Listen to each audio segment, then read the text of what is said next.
to the Society for Science Fall Signature Event. I am Maya Ajmera, President and CEO of Society for Science and Executive Publisher of Science News.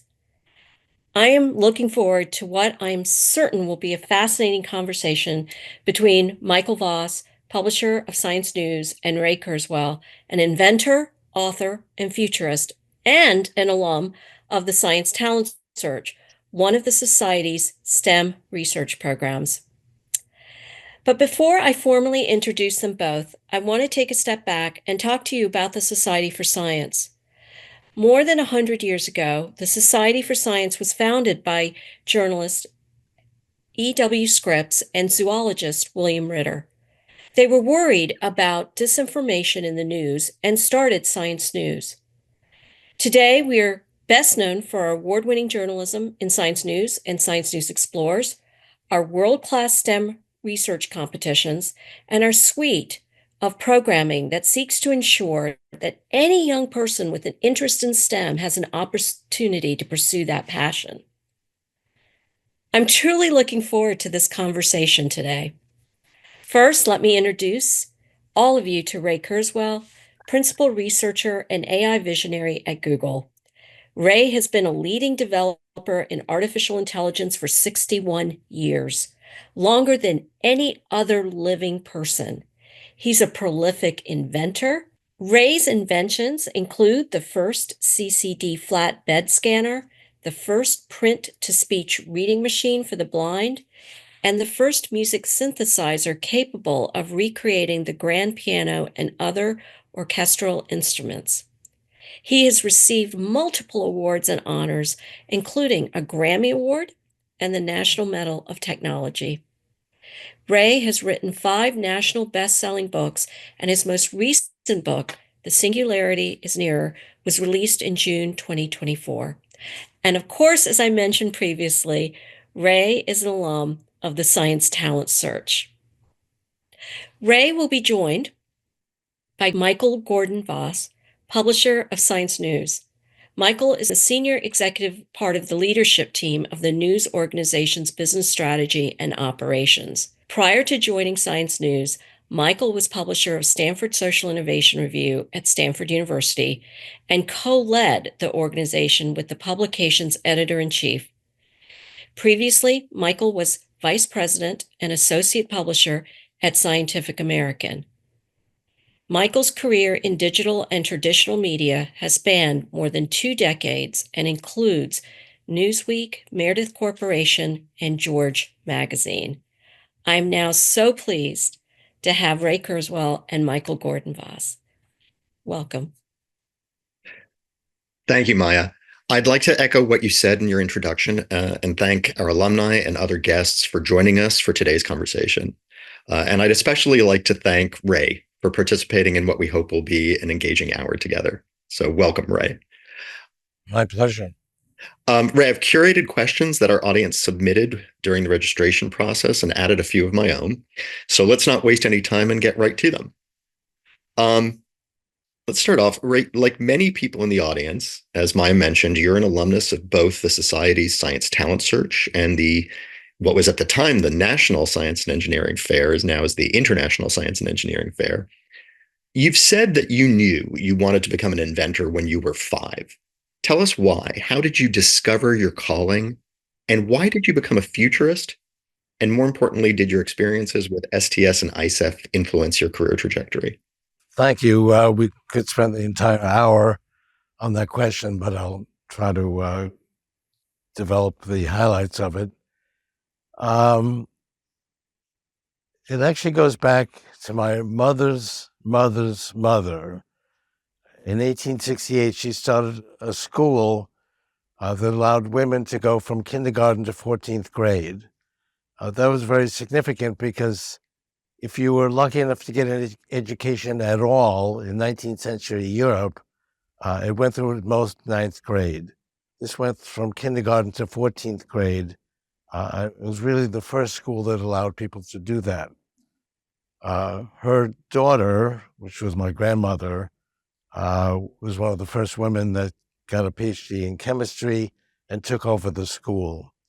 And they ran the school for 70 years, from 1868 to 1938, the beginning of the World War II. She fled because she was Jewish in Austria.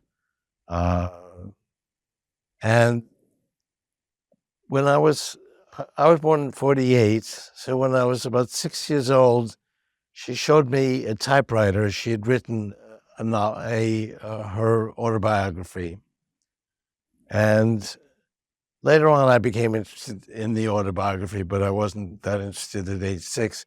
But I was very interested in the manual typewriter. I mean, here was a device you could put a blank piece of paper in, and you could actually make it look like it came from a book. I mean, that was really pretty amazing. And I was very fascinated with the manual typewriter. So I collected lots of objects, from broken bicycles, broken radios, and I had this large thing, 6, 7, 8 years old, and I collected all this different mechanical objects, and I felt if I could just figure out how to put them together, I could solve any problem. I could make people live longer, overcome disease. Hadn't really figured out how to do that, but I figured if I could actually put these things together, I could solve any problem. So I became an inventor without any inventions at 6, 7, 8. Actually, at 8 years old, I did actually create a virtual reality theater, which was mechanical, and I could have people come on stage. You could lift their arms. Clouds could come by, and I could control it all from a central command station that I could operate. And it was a very big hit in my 3rd grade class. And and other people were wondering what they were going to be. They were going to be a teacher, fireman. I always had the idea I'm going to be an inventor. And I had that since I was 6 years old. The futurism actually comes from being an inventor, because timing is very important. You have to be able to present things and work on them at the right time. So I worked on omnifont optical character recognition in the 1970s, and I worked on speech recognition in the 1980s. Had I reversed that, it wouldn't have worked. So I actually had some idea of when things were feasible, and I was able to start character recognition a little bit before it became feasible. So that's the key. You have to start things before they're feasible, but not 25 years before they're feasible, like a few years before they're feasible. And I became interested in futurism as a result of that. I think it's interesting that you went from the way of like sharing ideas and thoughts through a manual typewriter, which you can see over my shoulder, I'm a fan of as well, to character recognition and speech recognition. An interesting arc. And I also think it's interesting what you're saying about before, but not so far before something is feasible. That reminds me of, in some ways about, you've written about the idea, you've written extensively about the idea, the difference between what you refer to as linear and exponential thinking. Exponential thinking is central to your predictions about the future as a futurist and your career as an entrepreneur too. Can you explain for everyone what exponential thinking is and give us a real world example of that? Well, the best thing is if we could bring up my chart on the history of computation. I mean, I've worked on this chart for over 40 years. This is about 85 years of the history of computers. So each year, it gives you the best computer that could provide the most computations per second per dollar. So it starts in 1939. There was the Zeus 2 computer. It was actually shown to Hitler. He was not a fan of Hitler, but it got shown to Hitler, and Hitler had actually no interest in computation. The 3rd computer was done by Turing. That was shown to Churchill. Churchill developed a very strong interest and actually broke the German Enigma code with that computer. And there's lots of different stories about computers along this line. It starts in 1939. That computer could do 0.0000007 calculations per second per constant dollar. At the upper right-hand corner, well, actually, we have 2023. 2024, we have the NVIDIA B22 chip, which does 500 billion calculations per second per dollar. As you go up the chart, it's an exponential chart because each level is 10 times greater than the level below it. This chart shows you 85 years of computers and a 75 quadrillion-fold increase in 85 years for the same price.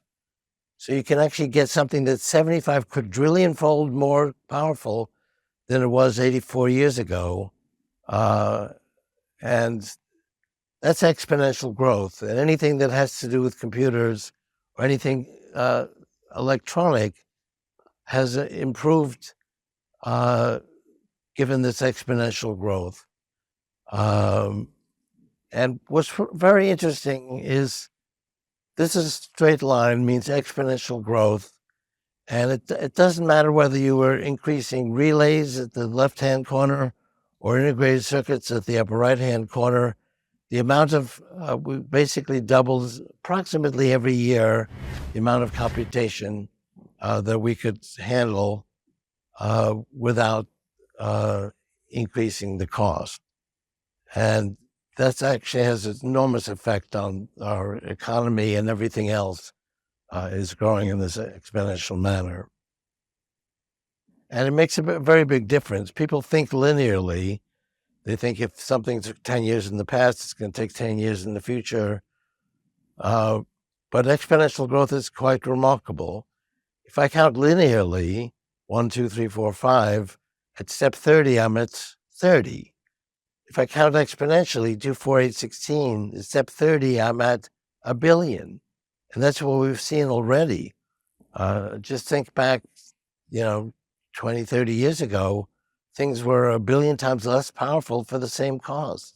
So let's focus in a little bit on AI. How do you think AI can help us think in a more exponential manner to better foresee upcoming disruptions? Well, we're gathering everything that human beings know. We don't have AGI yet, artificial general intelligence, but based on the graph I just showed you, in 1999, I figured that would take place by 2029, within 30 years. Stanford, which had been following my projections, was so alarmed by this, they organized a conference. Several hundred AI experts came to the conference, and they were expecting that would happen, but they figured it would take 100 years. And some people thought it would take hundreds of years, but the consensus was it would take 100 years before we would have a computer that could handle everything that human beings know. And I was saying 30 years. And a lot of people who were at that conference saying, yes, they said 100 years, but they were wrong. And if anything, my projection of 2030 is considered conservative today. But what we're doing is we're taking everything that human beings know, we're gathering that, and computers already, large language models, can actually handle everything that human beings know. You can ask it anything, and any philosophical problem, psychological problem, medicine, anything, and it'll give you a reasonable answer. And if you don't like that answer, you can ask it again, and you'll get a different answer that's also correct. No human being can do all of that. So we're gathering everything that human beings know, and we're actually using these things to come up with new things that we didn't know before. We'll talk a little bit about that. Ray, one thing you've talked about in the past is you've said that artificial intelligence isn't really artificial. What do you mean by that? Well, AI, that's the term we know about, artificial intelligence, but it's not artificial. It's real intelligence. And we're going to actually put this inside our own mind, and we're going to have AI as well as our own thinking power, generating thoughts within ourselves. We do that a little bit with our phone. I don't know something like takes me maybe 15 seconds, 30 seconds to get it from the phone. That'll go inside our own mind, so it won't be 15 seconds. It'll be a fraction of a second. But it's real intelligence. It's just as real as something coming from our own mind. So it's real. It's not artificial. People think artificial intelligence is somehow fake, but it's actually it's going to guide us in the future. Question we got from a member of our audience: are there any purely human, emotional, physical, or intellectual behaviors that you think AI cannot mimic or execute? Or do you think, No. given enough time, there's nothing that AI couldn't learn? My answer is yes. AI is going to learn everything. I mean, how could human beings do something that computers can't emulate? And it's still happening already. In fact, creativity, we tried to create a cure for COVID, and we actually had generated, it could be possibly about 1 billion different possibilities. We tried them all, and the Moderna actually had this billion. They actually tried every single one of them using biological simulation, and they actually found the COVID vaccine in 2 days. And that's going to actually be the way in which we're going to cure cancer and Alzheimer's and so on. We've got several billion different possibilities. We're going to try them all. And we're doing that already. And there's several things that are coming out that we're actually testing. So I believe in the next few years, we'll actually make tremendous strides in biological simulation, but also every other aspect. So there's nothing that human beings can do that computers can't do, but it can actually help us. We can work together in overcoming problems. So that's a key point, right? You're talking about the collaborative nature between human beings and AGI. But I think we can point to the growing awareness of the idea of PDOOM amongst, the tracking of negative sentiment around artificial intelligence as evidence that there's a great deal of concern among people about what might happen when AI reaches human level intelligence. But Well, obviously, hearing from you, you're very optimistic about this outcome. I'd like to understand why that is. Well, if you read my book, I mean, I certainly go through a lot of the problems, and we have concern about human beings having too much intelligence. Atomic energy could wipe out all of human beings, and that was before AI appeared. When I was a small child, we used to have these tests to protect us against an atomic war. We'd get under our desks, put our hands behind our back, and that would protect us from an atomic war. Right. Seemed to work. We're still here. But so people are concerned about human beings having too much intelligence. And human beings have done a lot of horrible things. And we're basing AI on human beings, and human beings can do horrible things. So can artificial intelligence. And people actually get a negative view of progress. For example, we did a poll to see whether or not poverty is getting better or worse. So 31,000 people in 26 countries were polled, and they were asked, has poverty gotten better or worse in the last 20 years? 2/3 thought it had gotten worse. It actually had decreased 50% over the last 20 years, and only 2% guessed that. And there's polls like this on everything that's important to people: child poverty, violence, increasing income, literacy, education rates around the world. Everything is getting better, despite the fact that the news is all negative. And the news might be correct. It's telling you things that are correct, but it's not. The progress is like day by day, and we don't actually focus on that. But things are actually getting better through technology. And AI is going at such a fantastic rate because of the acceleration of progress. I mean, just look at AI today compared to 1 year ago. It's just amazing. And that's because of the acceleration of progress.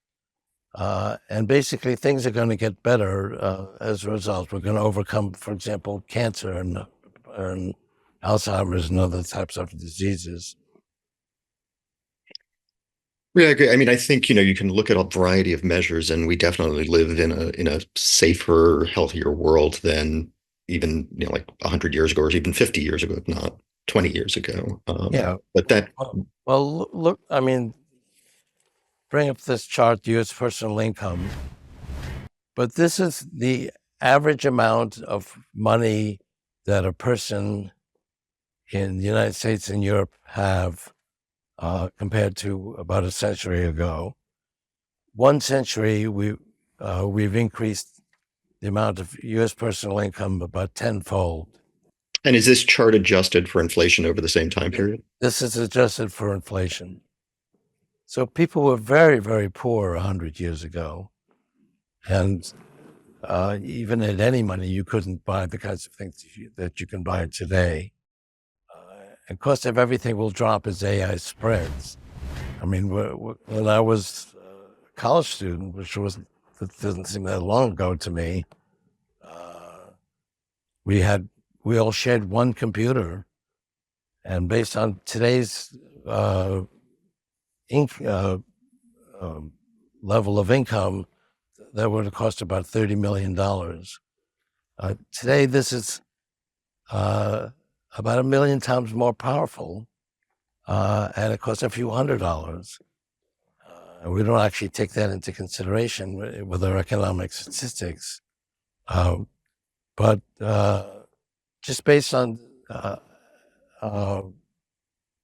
the amount of money that each person had, we're about 10 times more 10 times as many dollars per year for the average person. Yeah. I want to drill in because, part of that income obviously has to do with jobs. And I think you'd agree that one of the major concerns most people have around the growth of AI is around jobs. People fear that AI will make their jobs obsolete or replace the human who's doing that job right now. But I think you believe very differently about that. Can you talk about the impact that you imagine AI will have on employment and the future of work? Well, first of all, I mean, this concern started 200 years ago with the Luddite movement. People had passed on cotton weaving from generation to generation, and things like the cotton ginny came out, and one person could do the work of 10. And literally 200 years ago, people thought that employment would only be enjoyed by a few people that could survive But actually, employment went up, and we did things that you couldn't even imagine 200 years ago. And that's true today.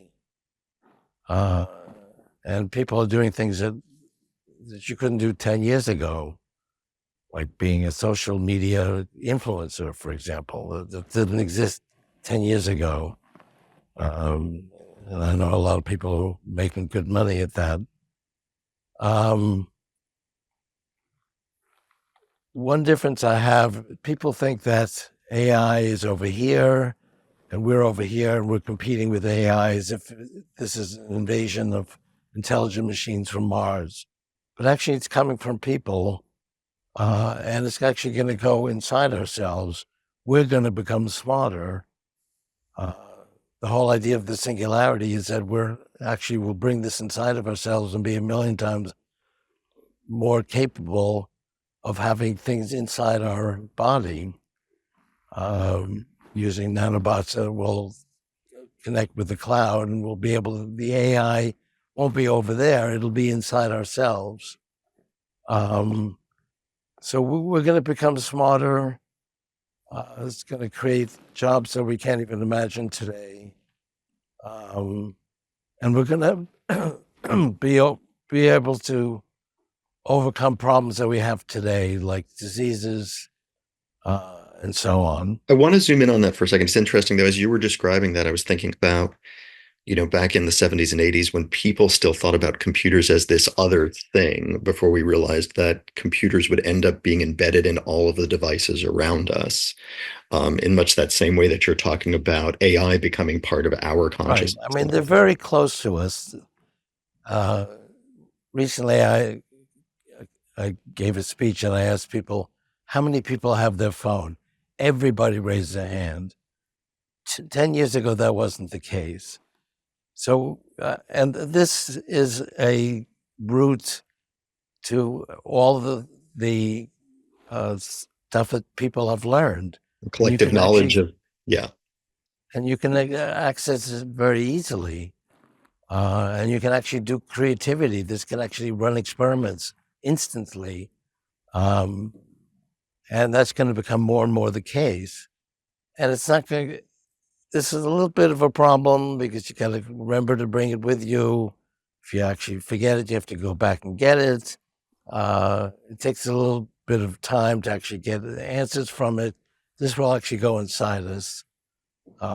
And that's how we get to the singularity by 2045. It won't be outside, it'll be inside our brains. I want to start talking about the singularity in a moment, but I just want to go back to something that you said a moment ago, and ask you to just kind of tease out a little more how you see AI helping us to overcome, I think, what many people see as seemingly intractable challenges like climate change or global poverty. If you can talk to that for a sec. Well, so this is alternative electricity generation, most specifically solar, but also wind. Solar's actually got 99.7% cheaper in terms of the costs per watt since 1975. We've actually increased the amount 2 million fold increase in use. And it's growing exponentially. And we actually only need to use 1/10,000th. In other words, we only have to use 1 out of 10,000 solar that falls on the earth to meet all of our energy needs. So we're going to do that it'll take a little bit of time to actually adopt that, but within 10 or 15 years, we'll be able to use all of our energy from solar and wind without carbon dioxide emissions. So solar's on track to dominate within a decade. And that's really the answer to global warming. And as you look at other types of problems, we're making same kind of exponential discovery that will overcome problems. So you were starting to talk a little bit about the singularity a moment ago. And I think what was interesting between your book, The Singularity is Near, and your new book, The Singularity is Near, your timetable for the singularity has actually moved up. No, it's stayed the same. I mean, I expect AGI, basically a computer that can do anything that a person can do, but actually greater than human beings by 2029. And we'll be able to bring this within ourselves and expand our imagination about 1,000,000-fold by 2045. Are there physical or infrastructure needs related to the expansion of AGI and the singularity, including greater energy needs that need to happen in order for us to be able to reach that timeline for the singularity? Well, it does require a lot of energy, but we're revolutionizing energy, as I just talked about. And it's not going to increase our energy that much. We'll still be able to expand all of our energy needs within 10 to 15 years using solar and wind, even with the energy requirements of AI. So one thing that, I think there's some concern about is that AI can sometimes reflect the cognitive biases that the people developing it have.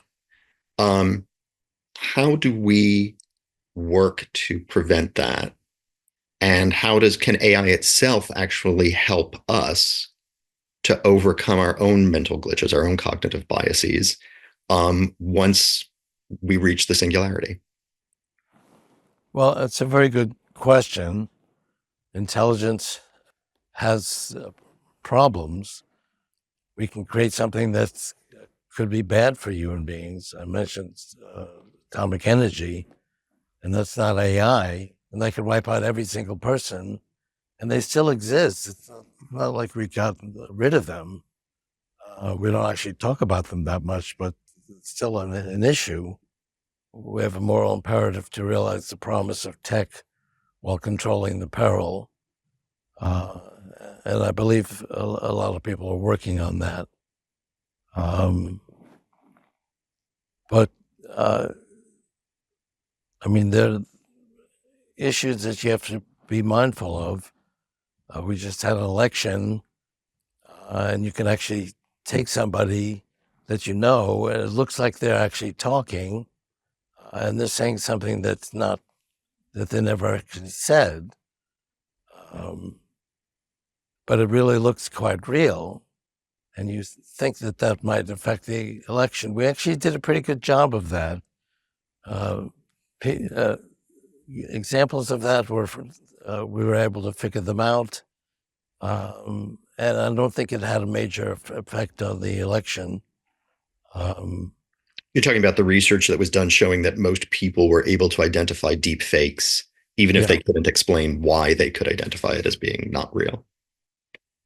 And we also did some work on deep fakes. So people were presented and we were able to say, okay, this is a deep fake. And it had some effect, but it wasn't as bad as we thought it might be. So I think we're actually getting to be better at actually detecting misinformation, but it's still an issue. And then beyond misinformation itself, going back to cognitive bias and the simple things like human beings are famous for sort of confusing causality with coincidence. Is there a place that AI is going to help us to be beyond identifying something that's false information? Is there something it's going to help us to be more rational in how we make decisions overall that AI is going to be capable of helping us with? I mean, AI is able to do that much more than people can. But if you think about who's making the decisions that affects society today, it's both humans and AI together. The AI is not out in some parts that you can't access. It's actually built into the way in which we govern society, and it can use proper human reasoning better than human beings can. By combining human beings' reactions with AI, we can actually make better decisions. And we can see that already. So I'm going to change topics because you are known for your desire to see human lifespan expand um, dramatically in many instances. I think you wrote that you believe we're currently at a point where medical science can add, is it 4 months onto people's lives for every year that they live? Well, right now, you go through a year and you use up a year of your longevity. And therefore, you're a year closer to whatever aging will allow you to live. But we're also making progress in overcoming, we're coming up with new cures and better ways of treating diseases.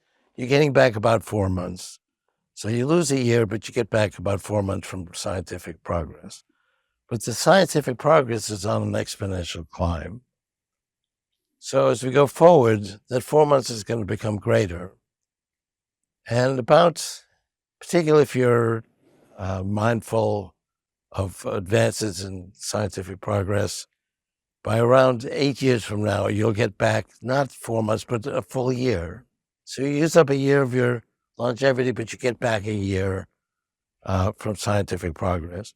Past that point, you'll actually get back more than a year. So you'll go backwards as far as aging is concerned. So it's not a guarantee. You can have a 20-year-old, you could compute his life expectancy as being many decades, and he could die tomorrow. But being able to die from aging is actually going to become eclipsed by the scientific progress. We're making tremendous progress, for example, on cancer and Alzheimer's and other diseases, which rob us right now. And that's, I think, going to be cured within a number of years. Being able to emulate science will be able to try every possible cure, for example, for cancer. And that's being done right now. And the number of things that are already coming out that look very promising. And I mean, just look at the recent Nobel Prizes. AlphaFold 2 found the shapes of 200 million proteins in 1 year, 2022. AlphaFold 3 is able to generate DNA, RNA, and molecules that come from those DNAs. Alpha Proteo allows us to actually design new proteins that bind to a given target protein. So you can actually design a protein that goes into a cancer cell, tells whether or not it's cancerous, and destroys it. And that's actually been done. Now we have to actually make it and show that it works. But this is going at tremendous speed. So 8 years from now will be a very, very different set of targets. So if you go out 10, 20 years, we'll really have the ability to overcome basically everything that we now struggle with in terms of health. I'm reticent to use the word immortality because it seems so unrealistic. And you're not technically saying immortality because people could still die accidental death and other things that emerge. But what is that potential for that sort of dramatic increase in life expectancy mean for human society, especially if it's not equally accessible to everyone? Well, first of all, these things are quite accessible. I mean, this is just this alone is fantastically available. Everybody has it. I walked down the street and a homeless person takes out his cell phone and is making a call. And this has everything that human beings know easily available. Um, Now, this has been a major issue of humanity. We look ahead and we can't imagine going beyond what we see. Human life expectancy was 28,000 years ago. There's 35 in Europe in 1800, 48 in 1900. It's now pushing 80. It's going to go into high gear again. People convince themselves that they don't really want to live forever and say, well, I don't want to live past 95. First of all, they're thinking about the 95-year-olds that they know. They don't want to be like that. If we can actually be healthy, if you ask somebody that's saying, oh, well, I don't want to live past 95, and they get to be 95, and you ask them, do you want to wake up tomorrow? They say yes, particularly if they're in pretty good health. I guess the question I have is and yes, we've seen that the increase in life expectancy has actually been higher overall in certain parts of the world and even in the advanced world, but also starting from a lower baseline. And I think it's the concern that people have that we see right now this imbalanced access to medical advances for various reasons. But I think what you're saying is, and this I believe also ties into when you talk about kind of like the no cost economy of the future, that as the cost to produce a lot of these breakthroughs goes down and down and down, then it makes it easier for everyone to be able to benefit from it. Yes, and we're seeing that already, and we're seeing that around the world. I mean, countries that were so poor they couldn't afford anything are actually developing pretty robust economies today. And that's going to become even more as AI becomes more prevalent. I mean, this is a very good example. There's about 5 or 6 billion of these around. It's almost one per person. That wasn't true even 3 or 4 years ago. I know you are a self-avowed optimist. Are there any potential new threats that also emerge as AGI becomes more prevalent, especially from individuals or groups that are already trying to do things to, like negatively impact the world? I mean, intelligence is both a positive and a negative. We can see both. A drone, you can see it can bring new medications to a hospital, or also could also bring bombs to that hospital. Right. And you can't tell the difference. So intelligence is both a positive and a negative thing. So it's really just how it's like any technology, it's how it's applied or how the thinking behind it is applied. And we've actually seen that. I mean, I've got 50 different graphs that show the progress that's being made, despite the fact that we use it for negative things. I mean, look at wars today. We're very upset about wars that kill thousands of people. And that's very, very negative, and nobody would hold it, saying that's a good thing. But compare that to the kinds of wars that my parents went through in the 1940s. We had 100 million people die in Europe and in Asia. Today we have thousands. So that's that's progress, even if it's negative. If you were to meet advanced AI from 50 years in the future, what what would be the first question that you would ask it to understand humanity's future trajectory? Well, And how might you're saying 50 years from now. So, I and your mean, call, if you want to say like 100 years from now, whatever you think so is 50 years is pretty good because I'm projecting the singularity in 20 something years. years, right? So this is past that. We'll have dealt with diseases like cancer and heart disease and other things that will really be in the past. We'll be able to provide food and other types of living. So we'll have everything that we care about. I mean, most of human history, people have fought over food, Mhm. and lots of wars have been created in order to get food or other types of resources. We fought over that, and we'll actually have that for everybody. So my question would be, what is going to give us purpose and meaning if food and health and so on is very easy to get by? How will we get purpose and meaning for our lives? And even, I mean, I would say creativity, but even that AI can help us with, because you can actually list, for example, you're trying to find a disease, and you figure it's probably one of these billion possibilities. You can actually try all billion of them and see which one's better. So what's going to give us meaning at that point? Well, that is definitely something to strive for.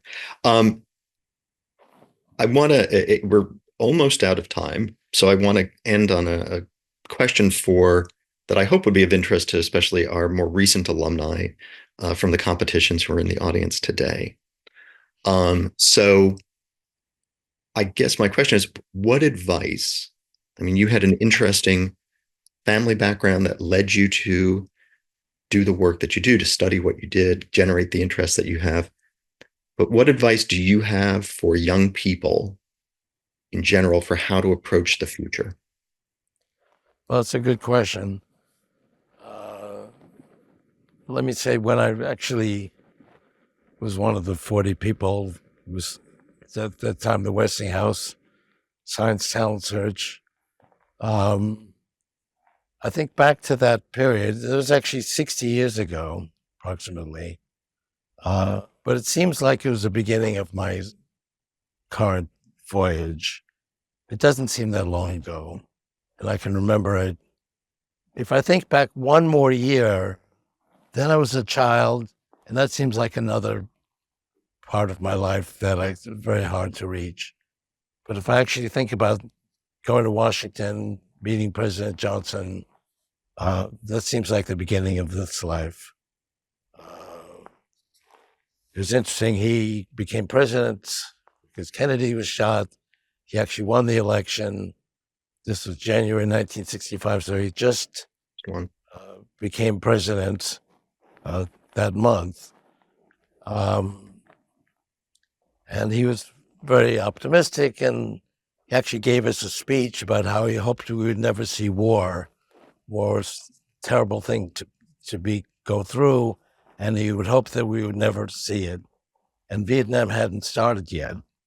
It was actually later that year that he then sent 500,000 people to Vietnam. I became part of the anti-war movement, but at that time he was popular, and there was no war that was in the news at that time. It wasn't bogged down with reality. I mean, I had all these things that I had gotten from broken radios and broken bicycles, and I actually remember it was about 6 or 7, talking to these very old girls. I think they were about 10. and telling them, if you look at this, I can actually put these together, and I can solve any problem, could live forever, and so on. Like, I had these ideas back then, didn't know how to do it. We're actually working on that now, 60 years later, and I don't actually have my collection of objects anymore, but we're doing the same thing I imagined when I was young. So that's my advice. Think about things that you would like to create, and don't worry about whether or not you can do it or not. Think about the effects it would have on people, and then go back and figure out how we can actually make it happen. That's great advice.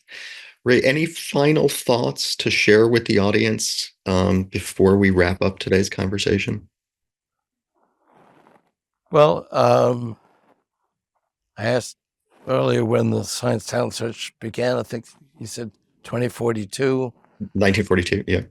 I was born in 1948, so it's a little bit older than I am. And I think it's actually well placed, because it's actually recognizing people that are trying to advance science at the very beginning. And I think you should not worry so much about what's feasible, but try to accomplish things that are will make lives better for everybody. Whether or not we can actually do it or not, I wouldn't put that much effort on what can't be done, but trying to think about what can be done. It's a great piece of advice for all of us, Ray. Thank you so much for sharing that. My pleasure. As much as I hate to do this, we are nearing the top of our time together. So I just want to thank Ray Kurzweil once again for joining us and for sharing your thoughts on a wide array of topics. My pleasure. For everyone in our audience, again, Ray's latest book, The Singularity is Nearer, right here, is available currently. It goes much deeper into many of the ideas that we touched upon here today. I want to thank all of you again for joining us. In just a moment, we'll be putting up a QR code. If you'd like to discover more ways that you can get further involved with the Society for Science, please scan it, and that will share a wealth of opportunities with you. I'd also like to encourage, if you aren't already a reader of Science News, please visit sciencenews.org. Our mission is to connect people of all ages, all around the world, to the power and prospect of science, and introduce them to the diverse individuals who are in science, including people like Ray, who I was in conversation with today. And with that, I'd like to thank you all, and hope you enjoy the rest of your day today.